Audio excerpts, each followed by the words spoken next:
They slapped handcuffs on my 78-year-old father right there on the muddy bank of the same lake his own grandfather dug out with nothing but a shovel and a stubborn will 100 years back. Two security guards' chests, puffed out faces blank as fence posts, dragged him off the land I'd just inherited, the two 300-acre parcels, that deep blue lake sparkling like it always had. His wrists locked behind him, my old man's head hanging low, shuffling past neighbors he'd known since they were kids, running barefoot through our woods. All that. Just because he wandered down to the same warped dock he'd helped build 60-some years ago for a little fishing at sunrise. You'd think that'd be as bad as it gets. But let me tell you, sometimes when folks say it can't get any worse, it's almost like they're daring the universe to prove 'em wrong. This whole mess started the day Bethany Cromwell breezed into town. Fresh from California, decked out like some big city hotshot new HOA president real estate lawyer, or so she claimed. 6 months in Virginia and you'd swear she thought she owned the whole county. I'll never forget her perfume, so sharp it clashed with the thick, honest smell of pine and lake mud, as she stood on our porch waving a manila folder stuffed with threats, all legalese and fine print. She smiled one of those tight, polished smiles like she was doing me a favor, told me our private lake was now community property. That was her opening move. Didn't take long before Dad was being booked for trespassing on the very dirt and water his own father bought back when Calvin Coolidge was president, half a century before anyone around here even dreamed up an HOA. I can still hear the metal click of those cuffs. It echoed out over the water, clear as a church bell, right through my ribs. That was the moment I realized these folks picked the wrong family to mess with. The very next morning, every single faucet in Willowbrook Estates ran bone dry. But let me back up. Name's Jackson Ridge. 45. Spent 2 decades with the Army Corps of Engineers. Last year, I finally came home. Back to the land Grandpa Earl scraped together for $800 in 1923, 2 300-acre parcels, rolling hills and thick woods, and the 40-acre gem everyone called Lake Serenity. I grew up here sure as I ever learned to tie my boots. There's a certain musty smell that sticks to courthouse records, and I'd practically memorized the old deed before I hit 16. Grandpa spent 3 years hauling rocks, digging channels, laying down the bones of this place. After he passed, Dad Harlan kept it running another 50 years. He let neighbors fish, swim, pitch a tent, never charged a dime. He'd always say, "Good neighbors make good communities." That was the law as far as he was concerned. Then the California money showed up. 2019, some developer bought up the land. Next door started cramming in 847 luxury homes, selling exclusive lakefront living, using our lake in their pretty little brochures. For a while, it was just background noise. Then Bethany rolled up in a Tesla custom plates, expensive shoes, pretending to be friendly. "Mr. Ridge," she said, syrupy as sweet tea, "we need to talk about lake access." She wanted us to pay the HOA $50,000 and then $500 a month just to use the lake Grandpa built. She started waving around some obscure county ordinance trying to sound official. But Dad just smiled, shook his head, told her our deed predated their whole subdivision. That's when her smile dropped. "Times have changed, sir," she said. "Maybe it's time you changed with them." She stalked back to her car heels, crunching on our gravel like the world owed her a smooth road. 2 days later, a county inspector showed up. Anonymous complaints, environmental hazards. Nothing stuck, but the harassment was steady as rain. Dad's blood pressure started spiking. Doc said it was stress. We all knew the real reason. 3 weeks later, Bethany humiliated him in front of 200 neighbors at the HOA meeting, stood there cool as a cucumber, accused him of hoarding resources, suggested he might be better off in assisted living. She said it with a smile like she was doing us a kindness. I found Dad sitting alone on the dock that night, 3 in the morning, staring at the water his own grandfather gave this town. "She's gonna take it all, isn't she, son?" That's when I knew this wasn't just a neighbor spat. Bethany was gunning for war. She moved fast, filed an emergency injunction, argued that since Willowbrook folks had used our lake for 4 years, they'd earned adverse possession rights. Army Corps training kicked in. I knew if you let people use your land without clear permission, you could lose it. Dad's handshake deals suddenly looked like a noose.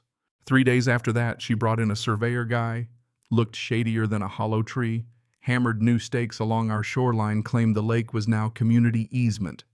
Diesel fumes, fresh-cut steaks, lake mist felt like poison in the air.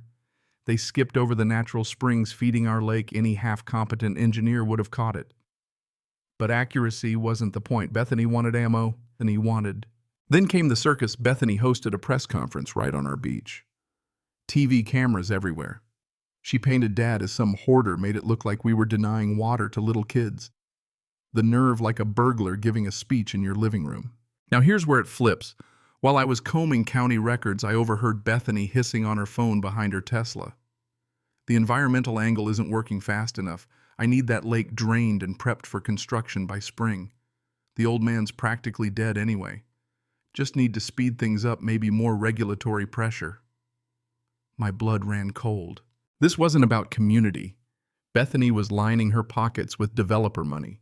She was fixing to bulldoze Lake Serenity and slap a golf course down over Grandpa's work.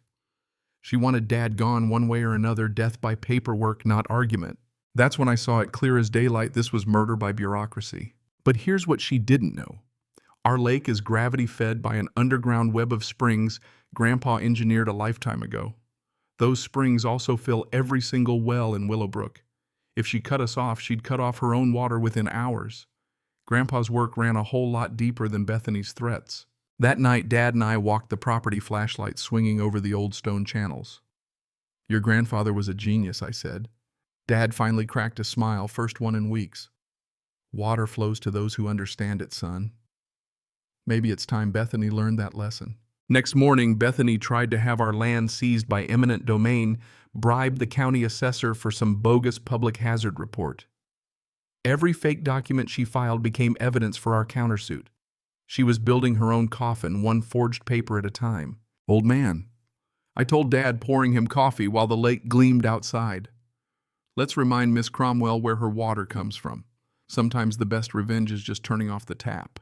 Bethany didn't stop. Organized petition drives at the grocery store, accused us of hoarding, whispered about unpaid taxes and environmental damage, even spread rumors that I was a dangerous veteran with PTSD. That one burned a lot.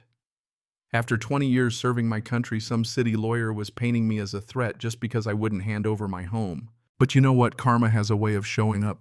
The Willowbrook maintenance guy, Cisco Valdez, finally had enough.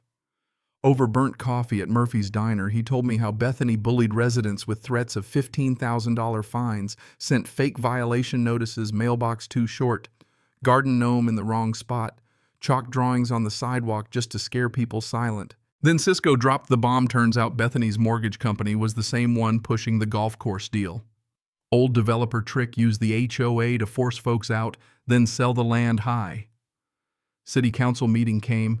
Bethany strutted in, waving charts and graphs, painting our property like Chernobyl. But the county water authority was already investigating. Someone who knew all the tricks had filed detailed reports about her fraud. After the meeting, neighbors started coming up to me, quiet, nervous, but honest. Martha Henley, Sarah Kim, Bill Morrison. They told me they'd never wanted this fight. That's when it hit me. Bethany mistook fear for loyalty. The community was finally waking up. Bethany got desperate, filed a Clean Water Act complaint, staged TV stunts, even had her consultant, really just her lawn guy, dump motor oil near our lake for the cameras. Dr. Martinez, real water scientist, exposed the scam in 2 days. Suddenly, local news was pulling stories. The truth got out. Bethany was a fraud. Neighbors met at the community center, 57 people this time. Stories started pouring out: her threats, embezzlement, every dirty trick. The veterans rallied too. She'd tried to paint me as a threat, but she only brought out the brotherhood. The recall petition caught fire. Bethany was cornered. She lashed out, filed restraining orders, called Adult Protective Services on Dad, spread more lies. Tried to ban us from our own land, claiming our water system was a weapon of mass destruction. But while digging through Dad's old fishing licenses, I found a yellowed envelope. Grandpa Earl's original 1923 water rights easement, granting our family exclusive control of all water within 5 miles. Ironclad. Older than any HOA, older than any zoning law. Grandpa's own handwriting. If someone tries to steal what we built, the master valve is behind the lightning split oak. That valve didn't just control the lake, it controlled every single drop of water in Willowbrook. But with power comes responsibility. Dad always said real power isn't about what you can do, it's about knowing when not to. So we made a plan. No innocent casualties. cameras set up, legal team ready. Dr. Martinez prepped with her environmental report. Friday came the showdown. Bethany showed up in a rented limo designer suit, big speech ready. Claimed we were hoarding, blocking progress, keeping resources from the community. That's when I stood up, handed the original deed to the county attorney. Let's show everyone who really controls your water. Cisco at the valve gave a little nod, turned it. Every faucet, every sprinkler, every toilet in Willowbrook sputtered, then died. Silence. You could hear folks swallow. This is what happens when you try to steal from people who know the land, I said. Gave Cisco the signal, he turned it back on. Water rushed back. The whole crowd let out a whoop. But justice wasn't finished. FBI agents walked in, warrants in hand. Bethany got cuffed, same as she did to Dad, for fraud, embezzlement, filing false reports. The same walk of shame, but this time she was the one with her hands behind her back. 6 months later, Bethany was in federal prison, ordered to pay $500,000 in restitution. HOA board rebuilt, illegal fees refunded, pool fixed, playground expanded. Dad. He's back on the dock most mornings teaching neighborhood kids to fish, same way his dad taught him. We set up a foundation with the settlement. First scholarship went to Emma Kim, studying environmental law planning to fight for water rights just like Grandpa Earl did. Lake Serenity is now an environmental protection zone.